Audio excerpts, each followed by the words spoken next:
This message comes from NPR sponsor Neutral, offering organic, pasture-raised milk that is carbon neutral certified. Every carton of Neutral milk supports carbon reduction projects on family farms across the country. Find Neutral at Whole Foods, Sprouts, and other natural retailers. Hey, I'm Brittany Luce, and you're listening to It's Been a Minute from NPR, a show where I look at what's happening in culture and why it doesn't happen by accident. So a few weeks back, I made an offhand comment about how he who should not be named, aka Drake, had devolved into this depressed, mopey, vindictive rap state, and how I was officially done. A lot of you reached out saying you were done too. Boy, bye. And Drake isn't alone. We're going to get into this more in a minute, but gosh, the boys in rap are sounding sad. Meanwhile, the girls in rap are killing it. They're killing it so hard that finally, the women are crashing the usually male-dominated rap nominations for the Grammys. They have the beats, they have the hits, and they have something to say. I would like to address a certain incident that I'm sure is on everybody's mind.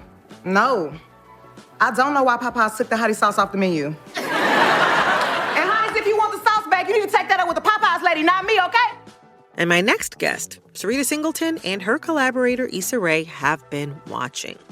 And they worked together to make the Max series, which we'll call Rap-ish. The real name of this show has a word in it that I'll get fined for saying on the radio. Rap-ish is all about these two Miami girls, Shauna and Mia, who end up forming a rap duo. Okay. Justin, so clean, Deuce, Ski. It's loosely based on the success of the rap duo City Girls, two of my favorite rap girlies who are killing it right now. Which, excuse me, where is their Grammy? Anyway, the show gets deep into how Black women are treated in the music industry. No, wait, we should start a rap group. Mia, come on. Man, y'all, we finna start a rap group, and of course, I'm finna be the pretty hype bitch. It's fun, it's funny, it's very real. And I have been loving the show's careful observations and big critiques. Today, I'm getting into all of that and more with the showrunner of the series, Syreeta Singleton. Syreeta, welcome to It's Been a Minute. Thank you. Thank you for welcoming me. I'm so happy to be here. Oh, I'm glad. We're excited for it too. I enjoyed the first season of what we'll call Rap-ish. I enjoyed the first season of Rap-ish. I have gotten to see some of the second season. I've been loving it. I think that one of the things that is the most interesting to me about the show is that it's like capturing the moment that hip hop is in right now. In my personal opinion, and I think this is something that other people have noticed as well, it seems kind of like a lot of male rappers are in this like depressed, paranoid kind of state. This is not the party good time music. What happened? We need like T-Pain back. Exactly. Please bring T-Pain back. But I kind of do, I feel like there's a little opportunity there though, and that it kind of leaves a lot of the women to have all the fun. And I love that the show really is capturing this moment as well. What is compelling about this moment to you as a writer? And how do you hope to bring that to life on the show? Oh, I mean, well, first of all, I'm just, as a woman, as a Black woman, and as a fan of hip hop, like I was just excited and watching along with everyone else as Cardi made her debut. Yes. And then it's like, oh my God, now we have two? Like, Nicki and Cardi? Yeah. And then the City Girls and all these like kind of really organic moments were happening online where you're discovering all of this new music. We're seeing art be discovered on social media. We're seeing people be defined by numbers right now in a way that is like, you know, what works, what goes viral. Like, right. Imagine figuring out who you are, building a brand, building a career based off of like how many people join your live. Right. Based off of what you say and what you share and how unhinged you are. You know what I mean? Mm-hmm. We all kind of interact with it to a certain degree, but it does take on a very specific place on the show. The show often uses like phone screens and social media characters look at social media or watch or film something, or the frame will actually have us feel like we're looking at a live stream actually unfolding right then.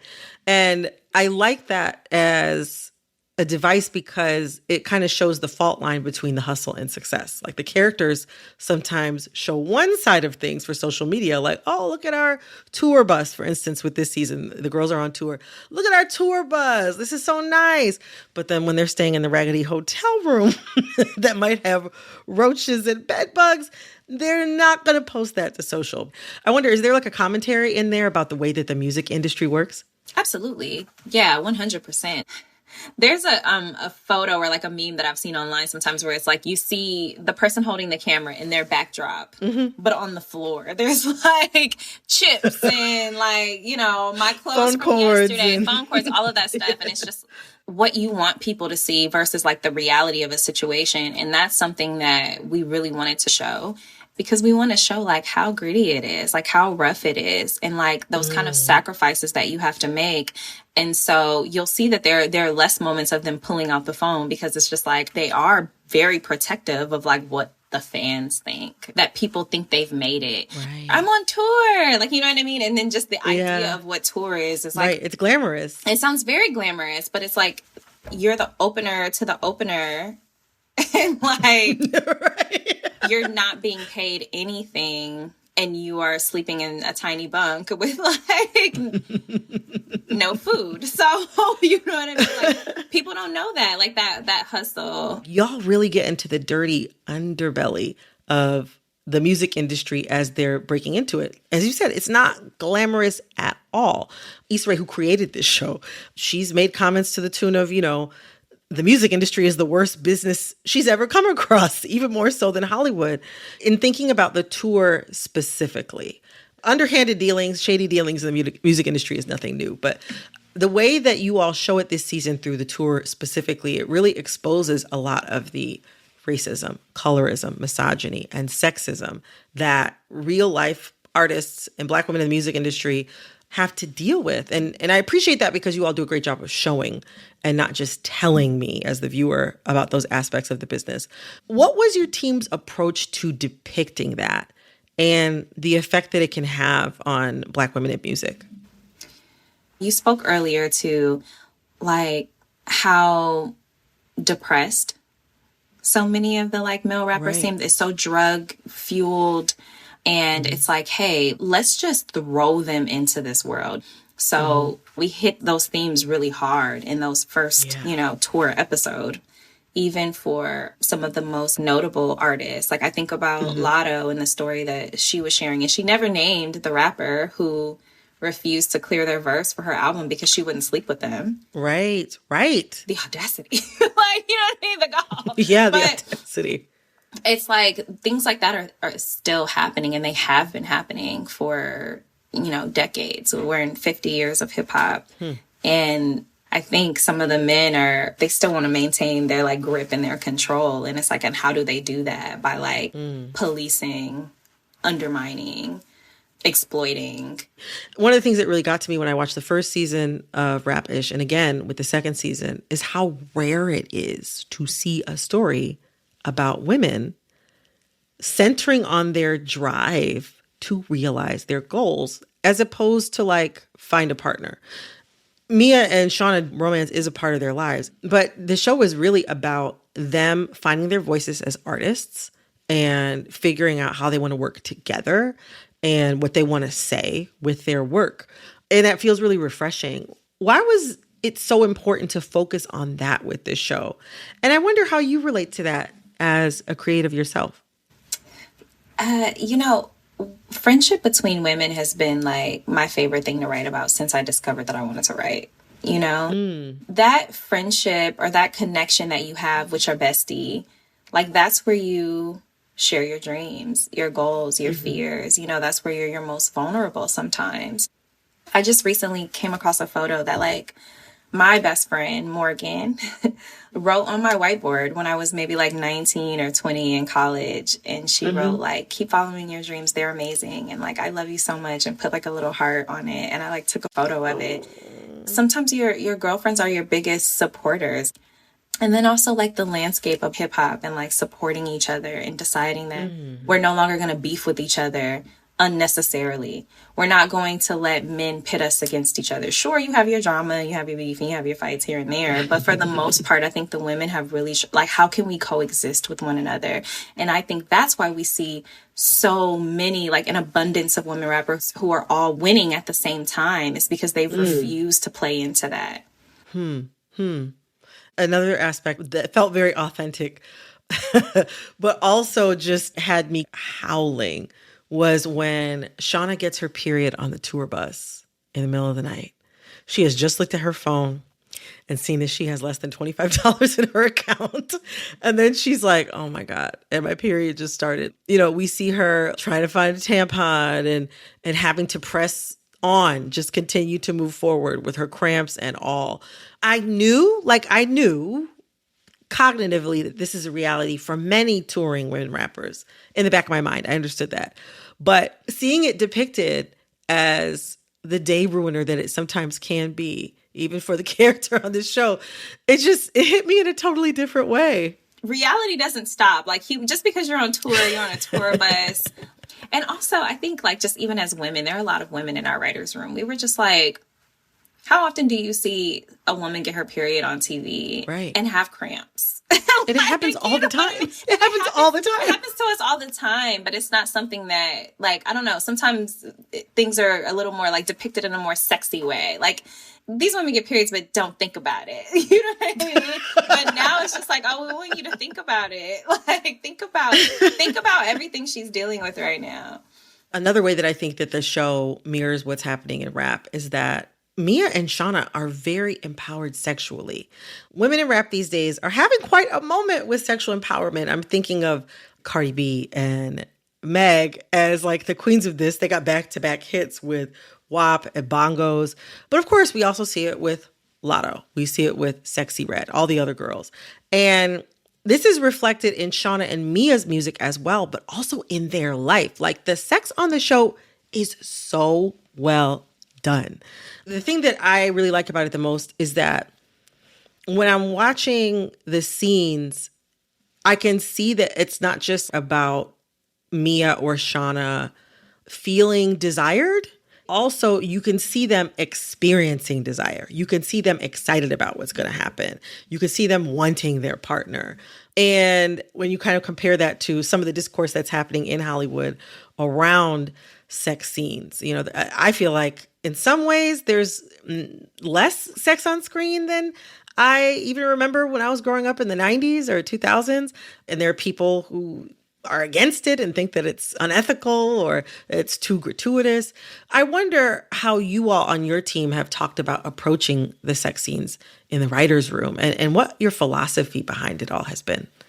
Yeah, I mean, it's a really good question. And it's funny that you're saying this because I was talking to my mom last night and my mom was literally saying, like, you know, I think for sex scenes, you just gotta, like, show the beginning of it and just get out. Just show the kissing and then shoulder slip and then just get out. I was like, that's enough. I know that those opinions exist and I hear them from my mom all the time. A lot of our writers' room, a lot of our team, like across production, are women. And so when we're talking about sex and desire and how we have sex and when we have sex, like, we are not at all thinking about a critique, a judgment. We're not policing ourselves. We're not pulling ourselves back. We are speaking about it as we experience it. It's not anything that I wouldn't do in my own personal life. You know what I mean? So I'm like, good for you. That's good what for we you. have. I'm like, does this align with my values? And it's like, yeah, it does. So here we go, you know? Oh my gosh. Yeah. I also have really appreciated the show's approach to sexuality because one of the main characters, Mia, is a mom. I find it exciting how the show continues to show Mia as a sexual being and having roles and desires outside of being a mother, which she enjoys. That brings me to another aspect of the show, which is the way that it depicts Mia's journey as a mother and an artist. It also reflects a very real aspect of the music industry that isn't talked about as much, despite the fact that so many of the most popular women in rap right now are moms. Yeah. From Nicki to Cardi to Sexy Red, currently on tour right now, pregnant, doing the splits, hitting the splits. I saw her. I was like, wow. I didn't see the splits, but yeah. But I saw the splits. I said, go ahead, girl. I'm like, if you can do that now, delivery is going to be a breeze. But work-life balance for any mom is always going to be a thing. But in their specific situation, in Mia's specific situation, trying to balance the work, the artistry, the motherhood all at the same time, even though there's many other women in the music industry for whom that's a reality, it still isn't talked about as much as I think that it could and should be. Why was it important to foreground that in the show? I think for all the reasons that you just mentioned, but also it's my story. You know, I'm a mom. I'm a mom of 2 boys, and I entered this industry around the same time as Mia. You know, Mia, our characters, we don't really talk about their ages often, but they're about 24, 25 years old. I came into this industry as a young mom, you know, trying to figure out that balance and like sacrificing and hoping for like a better future.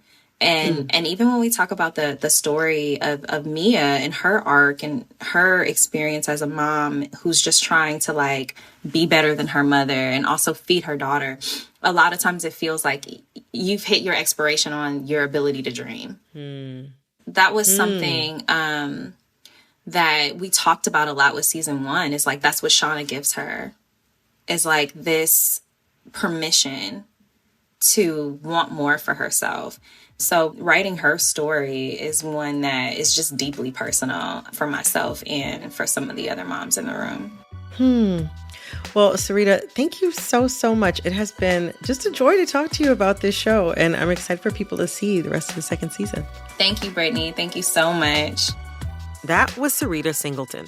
She's the showrunner for Max's Rap-ish. The second season is streaming right now.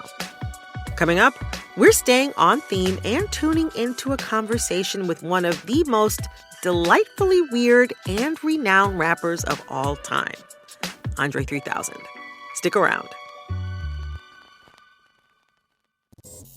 This message comes from NPR sponsor Apple Card. Earn 3% daily cash back when you use Apple Card to buy a new iPhone 15, AirPods, or any products at Apple. And automatically grow your daily cash at 4.15% annual percentage yield when you open a savings account. Apply for Apple Card in the Wallet app on iPhone. Subject to credit approval. Savings is available to Apple Card owners, subject to eligibility. Savings accounts by Goldman Sachs Bank USA. Member FDIC. Terms apply.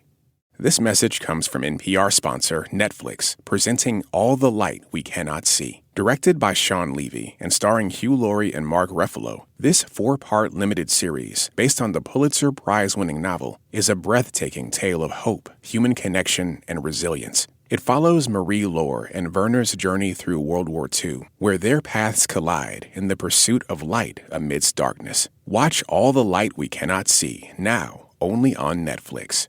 This message comes from NPR sponsor Carvana. Carvana has made financing your next vehicle as smooth as can be. You can get pre-qualified in just 2 minutes, and you'll have real terms personalized just for you. Visit Carvana.com to get pre-qualified today. Next, one of the most imaginative, genre-breaking, and influential rappers of our time. The man who's in everyone's top 5, Andre 3000. Like so many of us, I grew up on Andre 3000, both his solo work and his work with Outkast. Whether we're talking Aquemini, The Love Below, or even the smattering of features he's thrown at us over the past couple decades, 3000 is one of the few people I'd actually say has a perfect discography. And for the first time in 17 years, he's released new music with an album titled New Blue Sun. But longtime Andre 3000 fans may be surprised because this album has no rapping. In fact, it's mostly improvisational woodwinds. And while some might be disappointed, it's one of the freest expressions of style I've ever seen from an artist. My colleague at NPR Music, Rodney Carmichael, was lucky enough to sit down with the Andre 3000 to get the whole backstory. I'm going to hand it over to Rodney. Enjoy. Andre talked to me from NPR's Culver City studios in L.A. while I was at home in Atlanta. And as we were getting ready to start the interview, I could hear him in my headphones doing something he likes to do when he's just killing time. He started playing the flute.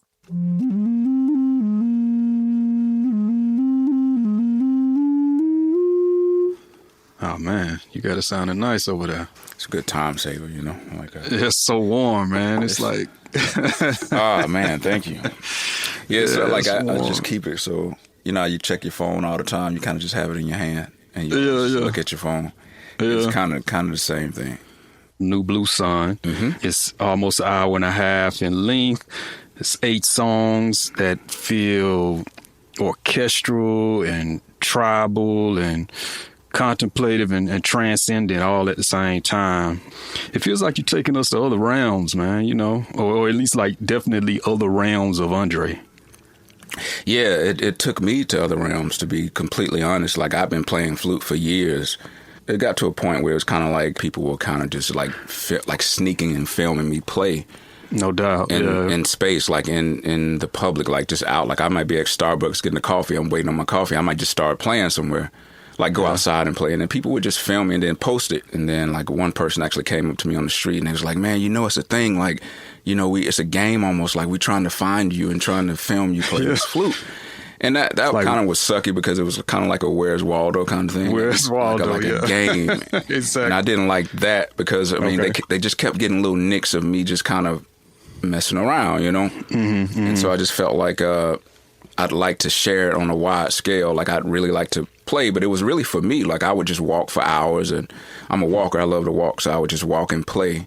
Well, let's get into this album, man, because I want to make sure we spend some time talking about it. So let's get to the song titles, because you got some real clever wordplay going on with these song titles. I mean, they feel like part confessional, it's ironic, it's mind-altering, and all like super humorous. I would really love if you could read some of them for us, starting with the first song title, because I think it really addresses the elephant in the room right off top. For sure.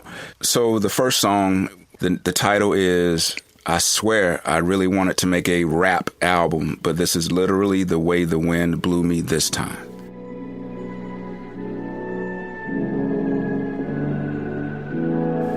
And so for me, like, I already knew how people would be looking at it, and I didn't want to troll people. I didn't want people to think, oh, this Andre 3000 album is coming, and you play it and like, oh man, ain't no verses. So even actually on the packaging, you know, you'll see it says, warning, no bars.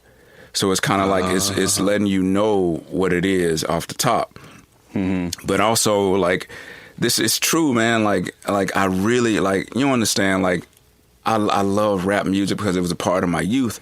So I would love to be out here rapping with everybody rapping, because it's almost like fun to being on the playground playing. Like, I would love to be out here playing with everybody, but it's like, it's just not happening for me. So this is the realest thing that's coming right now. Not to say that I would never do it again, but those are not the things that are coming right now, and I have to present what's given to me.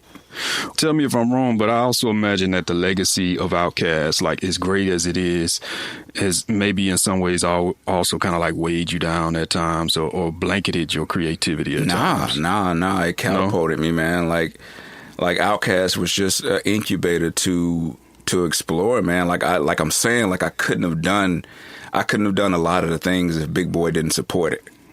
Let's jump to track 3. If you can say the title for that one, that'd be good.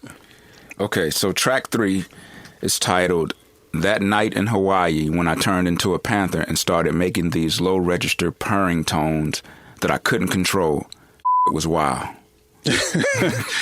Nah, I ain't gonna lie, man. This sounds like a straight up ayahuasca trip or something like that. That is exactly what I was talking about. Okay. Yeah. Well, you gotta tell me the story behind this night, man.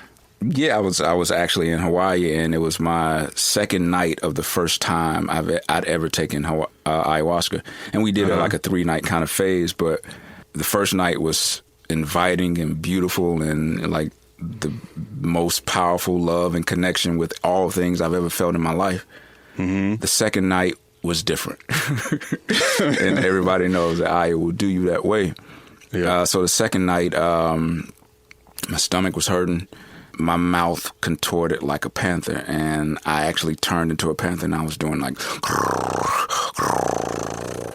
that kind of thing. And I actually turned into a panther and doing this thing called toning.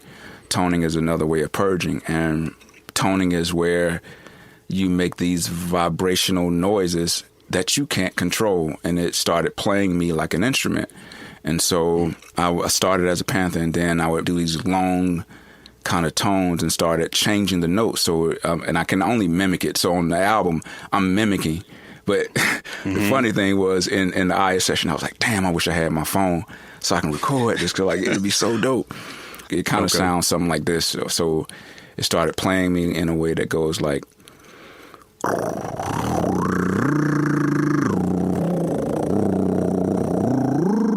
and it's kind of playing me like changing notes, and I'm not doing it. And it holds you for so long. I'm like, where's this breath coming from? So that's what I'm talking about on that title.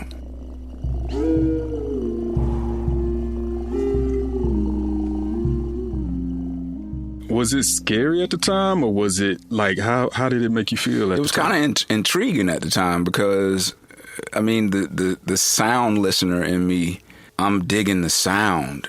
But at the same time, the shaman is coming. He comes over and he's, fanning me, and, he's saying, oh, that's like 20 years of therapy happening right now.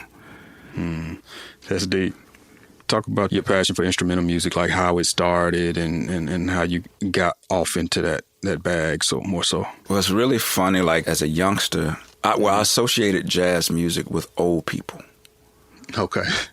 Yeah. I mean, I'm just being honest. Like as a rapper, I associated jazz music with old people and elevator music, like because it had become that. And here's what's hilarious too: like every generation will do that. So what's funny is at some point in the future, people are going to listen to trap music and be like, "Oh, that's nice." No, I'm being honest, because it happens because society moves forward, and it always does. But I remember when I was like about 20.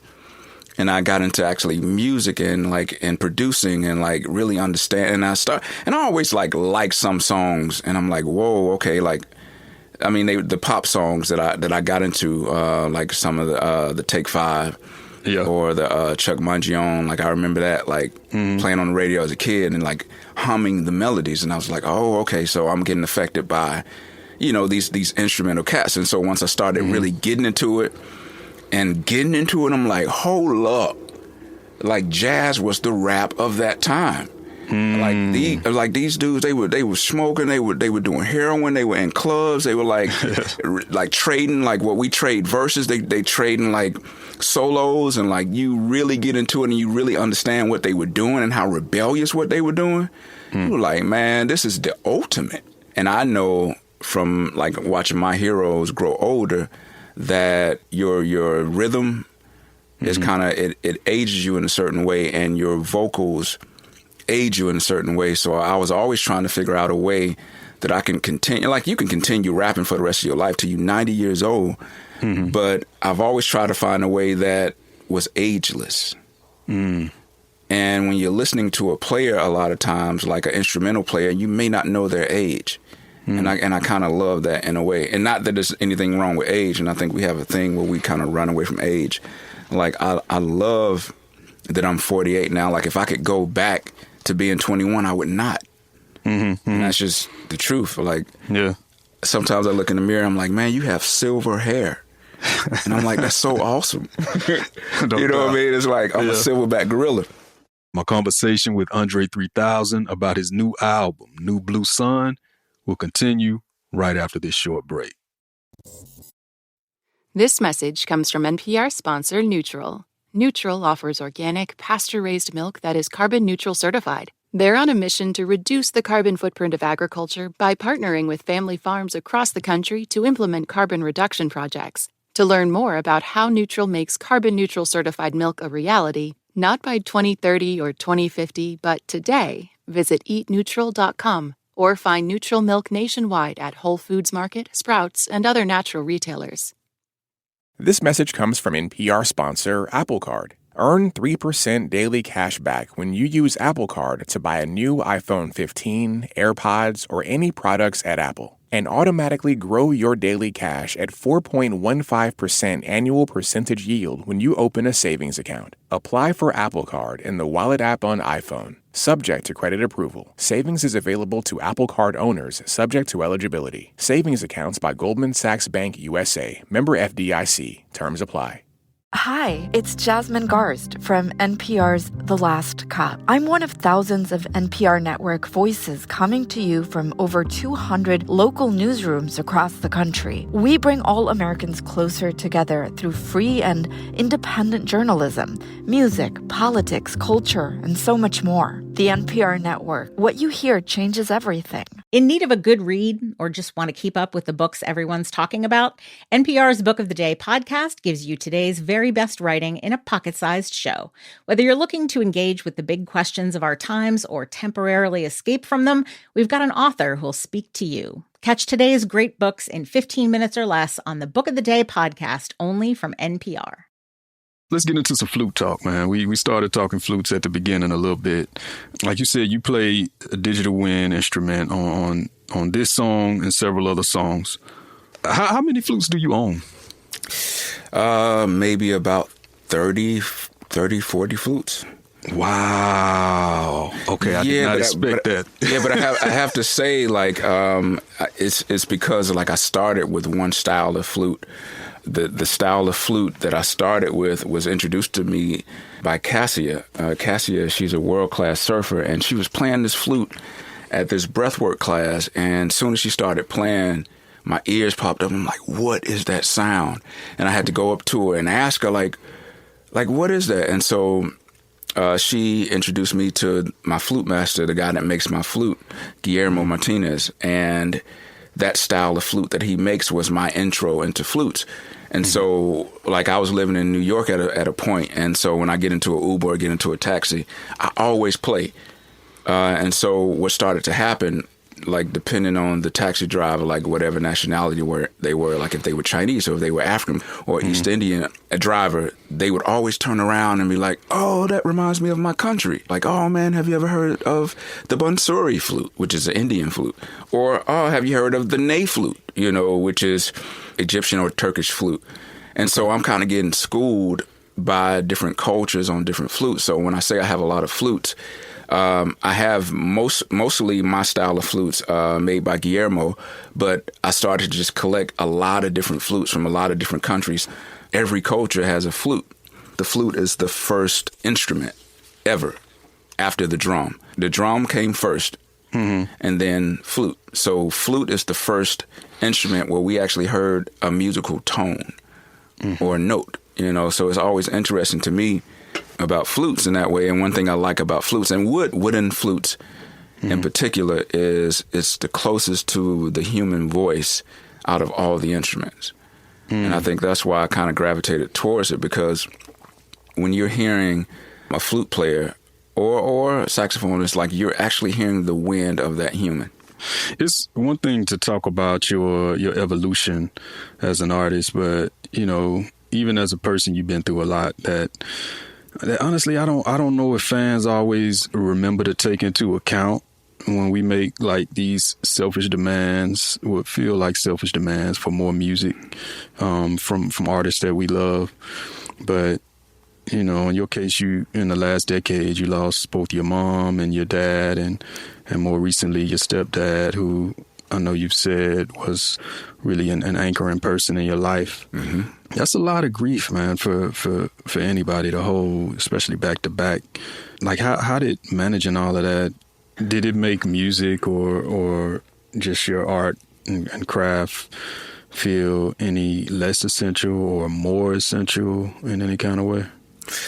No, I wouldn't say that. It just kind of makes you just remember things. It makes you remember the times that you and your mom had, or the times you and your dad had, or, the times that your stepdad told you certain things. So I just had a conversation with Guillermo, my flute maker, and he was telling me that there's a responsibility that comes with flute playing, when I first started playing, maybe 2 years after I had my flute, I went back to Guillermo to kind of get a checkup on my flute and, you know, to get it tuned and clean and stuff like that. Mm-hmm. And he kind of pulls me to the side and he's like, hey, I noticed that you're really into these flutes. I have to tell you, like, not a warning, but I have to tell you that there will come a time when you play and people will cry. And it's happened to me like a few times now. Like, it's like grown men like crying. Like one time I'm in a taxi and this once I get in, I usually start playing and this guy turns around crying. And he was like, when you play, he's like, my mother died last night. And when you play, it makes it feel like she's right here in the seat with me. Wow.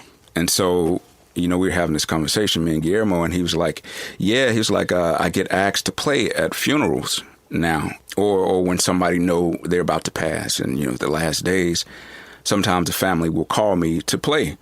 And I was like, whoa, that's crazy, because I was recently asked to play at a funeral and I denied it.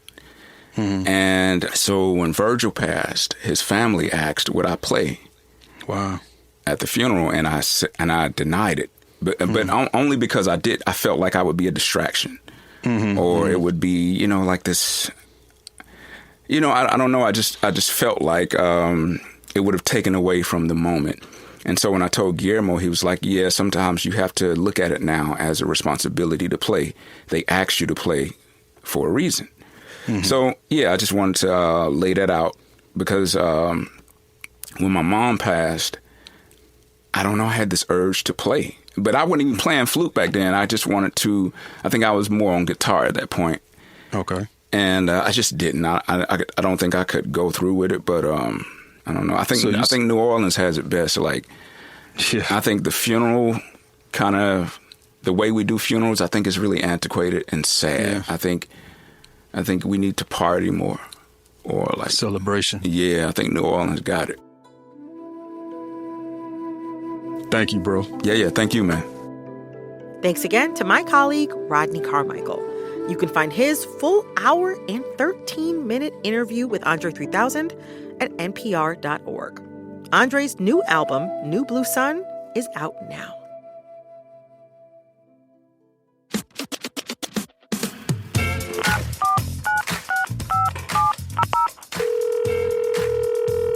Hey, Brittany. Hey, Brittany. Hey, Brittany. Hey, Brittany. This is Felipe from New York. Grammy nominations just came out this year, and I was stoked to see I'm Just Ken making the list. But I was also wondering what you thought about who else has been nominated this year. Thanks. Hey, Felipe. Thank you so much for calling in with this question. You know, when I am thinking about these Grammy nominations this year, only one name comes to mind, and that is my queen, the best, America's sweetheart, Victoria Monet. If you do not know this woman's name, allow me to tell you. After years of writing for artists like Fifth Harmony and Ariana Grande, mind you, she's won a Grammy for Ariana Grande before. She wrote some of the songs that you and I have loved over these years. Thank You Next, Seven Rings. But Victoria Monet this year, with the debut of Jaguar 2, has really come into her own lane as an artist. Now, I'll say I've been listening to her for about 5-6 years now. Even if you go on Twitter and you type in my handle and Victoria Monet, like probably 8 or 9 tweets come up where I'm just like, I love her music. She's making the anthems. She's taking it. Okay, I've been talking about this woman nonstop. I'm just glad that the rest of America has caught up with me. She is also a new mother. She took time from her career to have her first child, and it has been amazing to see her embrace motherhood while also going after her dreams at the same time. It's such an inspiration. Like, Victoria Monet is the real deal. I am so glad to see her getting the love she deserves. I'm hoping that my girl is going to be standing backstage at that press podium with 2 arms full of awards. Victoria, we love you, girl. Come on the show. Anyway, Felipe, thank you so much for calling in with this question. It gave me an excuse to talk about one of my favorite things in the world, good music. I hope you have a great weekend.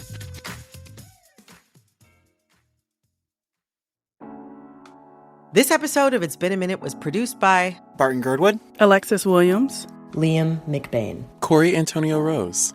This episode was edited by Jessica Placzek, Bilal Qureshi. Engineering support came from Phil Edfors. Our executive producer is Verilyn Williams. Our VP of programming is Yolanda Sanguini. Our senior VP of programming is Anya Grundman. All right, that's all for this episode of It's Been a Minute from NPR. I'm Brittany Luce. Talk soon.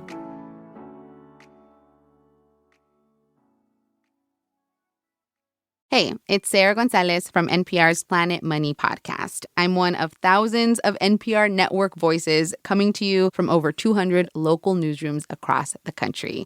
We bring people closer together through free, independent journalism about economics, music, politics, culture, and so much more. Learn more at npr.org/network.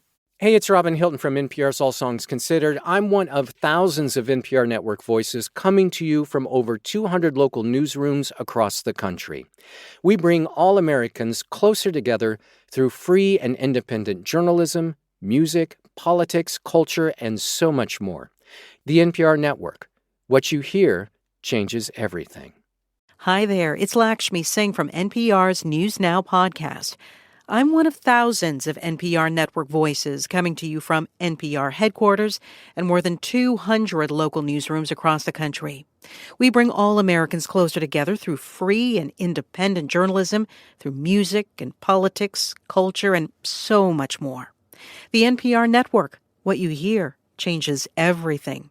Learn more at npr.org/network.